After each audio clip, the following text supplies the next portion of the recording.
দেশের গণপরিবহনের নতুন ভাড়া নির্ধারণ করা হয়েছে। মধ্যপ্রাচ্যে যুদ্ধের পরিস্থিতির কারণে বিশ্বজুড়ে সংকট সৃষ্টি হয়েছে। বিশেষ করে বিশ্ব জ্বালানি খাতে লাগামহীনভাবে দাম বেড়েই চলেছে। এর প্রভাব থেকে বাদ পড়েনি স্বয়ং বাংলাদেশও।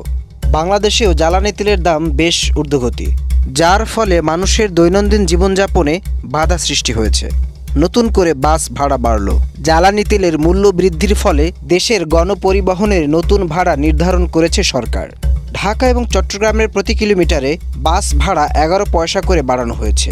আজ বৃহস্পতিবার 23শে এপ্রিল পরিবহন মালিক শ্রমিকদের সঙ্গে বৈঠক শেষে একথা বলেন সড়ক পরিবহন মন্ত্রী শেখ রবিউল আলম। মন্ত্রী বলেন, ঢাকা এবং চট্টগ্রামের মধ্যে দূরপাল্লার গাড়িতে প্রতি কিলোমিটারে 11 পয়সা করে ভাড়া বাড়ানোর সিদ্ধান্ত নেওয়া হয়েছে। এছাড়াও অন্তজেলার প্রতি কিলোমিটারও বাড়ানো হবে 11 পয়সা। আনাস শেখ আম্মার, ডেস্ক নিউজ, দূরদর্শন টিভি।